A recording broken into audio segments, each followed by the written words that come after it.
اکابر علماء دیوبند کے گروپ میں، جماعت میں آپ کو ایک کمزور سی شخصیت ملے گی. ذرا حالات زندگی پڑھ کر دیکھیے، کمزور سی شخصیت لوگوں کے دروازے پر جا رہی ہے. لوگوں، میں روٹی کا سوال کرنے نہیں آیا، میں تم سے زندگی کا سوال کرنے آیا ہوں، میں تم سے وقت کا سوال کرنے والا آیا ہوں. کون ہے؟ میرا نام الیاس ہے. میرے دل میں اللہ نے وہی محبت ڈالی ہے، وہی غم ڈالا ہے.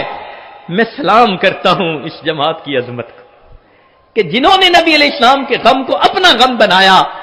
آج دنیا کے سینکڑوں ممالک کے اندر جو اللہ کے بندوں کو اللہ سے ملاتے پھر رہے ہیں، یہ نبی علیہ السلام کے محبوب بندے زندگیاں لگا دیتے ہیں، سال لگا دیتے ہیں، اپنی مال، اپنی جان، اپنا سب کچھ.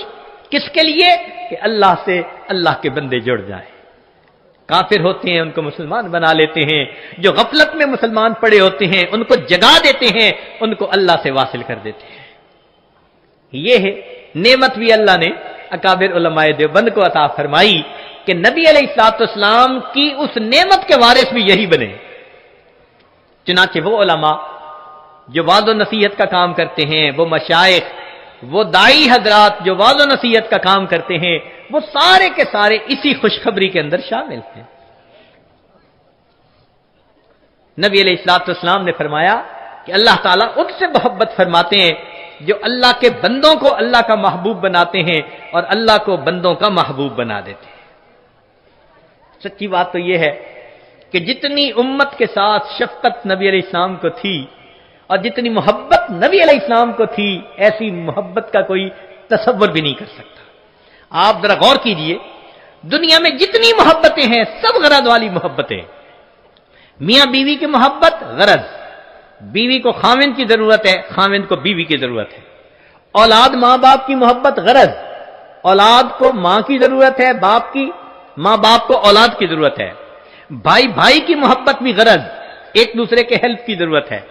پڑوسی پڑوسی کی محبت بھی غرض کی بنیاد پہ، ایک دوسرے کی ضروریات ہوتی ہیں. حتیٰ کہ اگر استاد شاگرد کی محبت ہے تو وہ بھی غرض کی. کیوں؟ استاد پڑھا رہا ہے کہ مجھ سے اللہ راضی ہو جائیں گے، اور شاگرد پڑھ رہا ہے کہ مجھے علم مل جائے گا. حتیٰ کہ پیر مرید کی محبت بھی غرض کی محبت، کہ مرید کے دل میں میری تربیت ہوگی اور پیر کے دل میں کہ اللہ راضی ہو جائیں گے. تو معلوم ہوا کہ غرض جیسی بھی ہو ہے تو غرض نہ پیچھے. ہاں، کوئی محبت ایسی ہے جو بے غرض ہو؟ ایک مرتبہ ذہن میں سوچا کہ کوئی محبت دنیا میں بے غرض ہے؟ تو ذہن نے جواب دیا کہ مخلوق کی محبت بے غرض نہیں ہو سکتی، کوئی نہ کوئی غرض تو لگی ہی ہوئی ہوگی. پھر سوچا کہ کوئی محبت، پھر ذہن نے کہا اگر دنیا میں بے غرض محبت دیکھنی ہے تو ذرا 1400 سال پیچھے چلے جاؤ. رات کا اندھیرا ہوگا، تم ایک ہستی کو دیکھو گے مصلی کے اوپر سجدے میں ہے، یا رب امتی یا رب امتی.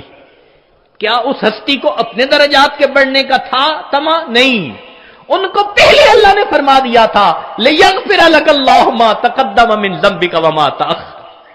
ان کو اللہ نے پہلے بتلا دیا تھا وَلَسَوْفَ يُعْطِيكَ رَبُّكَ فَتَرْضَىٰ.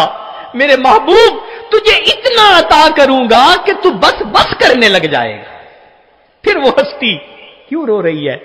اتنا لمبا سجدہ کہ بیوی اٹھ کے پاؤں ہلا کے دیکھتی ہے کہ ابھی زندگی تو ہے یا نہیں.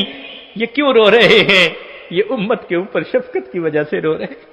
نبی علیہ السلام کو امت کے ساتھ ایسی محبت، اس لیے قیامت کے دن انبیاء بھی نفسا نفسی پکارتے ہوں گے، ایک اللہ کے حبیب ہوں گے جو اس دن بھی امتی امتی فرما رہے ہیں. اللہ کے حبیب صلی اللہ علیہ وسلم کو اس قدر امت کے ساتھ شفقت و محبت تھی.